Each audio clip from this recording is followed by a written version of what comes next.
할렐루야! 여러분, 어떤 순간에도 주님과 함께 기뻐하십시오. 오늘도 성령 충만하십시오. 창세기 38장에는 야곱의 네 번째 아들 유다의 생애 가운데 가장 부끄러운 사건이 기록되어 있습니다. 그 가운데 26절 말씀입니다. 유다가 그것들을 알아보고 이르되 그는 나보다 옳도다. 내가 그를 내 아들 셀라에게 주지 아니하였음이로다 하고 다시는 그를 가까이 하지 아니하였더라. 아멘. 유다는 가나안 땅에 살면서 가나안 사람과 결혼을 했어요. 그리고 세 아들을 낳았죠. 첫째 아들 엘이 다말과 결혼을 했는데 이 엘이 하나님 보시기에 악해서 자녀 없이 죽었어요. 이런 경우 당시 수혼법 형수치수제라 하죠. 둘째 아들이 형수와 결혼해서 형의 대를 이어주는 그 풍습을 따라야 했습니다. 둘째 아들 오난, 이 다말을 통해서 아이를 낳아도 자신의 자식이 아닌 형의 자식이 되는 탓에 자식을 낳지 않았지요. 하나님께서 이 일을 노엽게 보시고 이 오난의 이 목숨을 거두어 가셨어요. 그러자 유다는 이 마지막 셋째 아들 셀라도 잃을까봐 어리다는 이유로 다말에게 셀라가 장성할 때까지 친정에 가 있으라 그렇게 얘기했죠. 아마도 다말이 그 세월을 기다리다가 제풀에 지쳐서 다른 남자와 결혼하기를 기대했을지 모르겠어요. 시간이 지났고 유다의 아내도 죽고 또 유다는 양의 털을 깎기 위해서 딥나로 가게 되었는데 다말이 그 소식을 듣게 되죠. 셋째 아들 셀라가 장성했음에도 결혼시키지 않자 이 다말은 창녀 차림으로 시아버지와 성관계를 맺게 됩니다.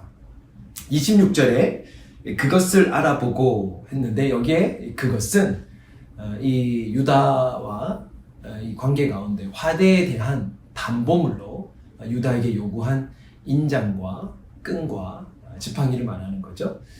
유다가 며느리 다말이 행음하여서 임신한 소식을 듣고서는 화형에 처하라 이렇게 호통을 치자 다말이 이 물건의 주인으로 임신하게 되었다 하면서 제시한 거죠.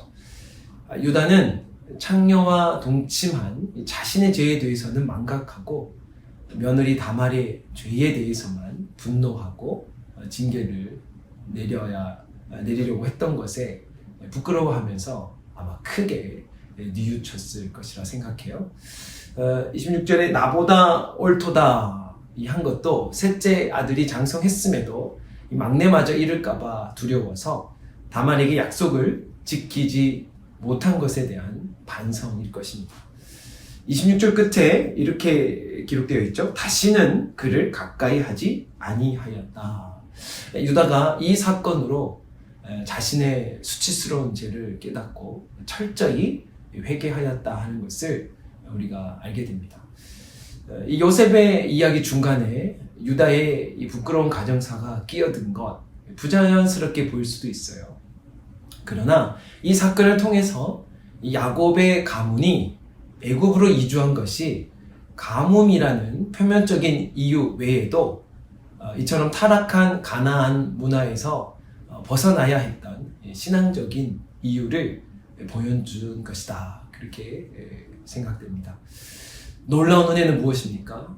이런 추잡한 인간의 죄악에도 불구하고 이 유다의 가문에서 다윗 왕이 태어나고 또 메시아가 탄생한 것을 보면 구원은 이 가문이나 계급이나 인간의 공로나 업적이 아니라 오직 하나님의 은혜에서 오는 것임을 우리에게 분명히 보여주는 것입니다. 여러분, 오늘 하루 남의 잘못을 보기 전에 자신의 부족함을 먼저 살펴볼 수 있기를 축복합니다. 자신의 약함과 또 이 잘못을 깨닫게 된다면 다시는 같은 죄에 빠지지 않는 결단이 있기를 축복합니다. 주님은 이런 나를 통해서 하나님의 일을 또한 이루어 가실 것입니다. 함께 기도드리겠습니다. 사랑 많으신 아버지 하나님, 우리의 부족함에도 불구하고 또 우리가 약함을 아시고도 탓하지 않고 부르시는 주님, 주님의 그 사랑 가운데 우리가 다시 이 마음을 결단하게 하여 주시고 나의 부족함을 먼저 깨닫게 하여 주셔서 우리가 주님 안에서 하나님의 그 사랑이 헛되지 않는 삶을 살아갈 수 있도록 오늘 이 하루 붙들어 주시옵소서. 예수님의 이름으로 기도 올리옵나이다. 아멘.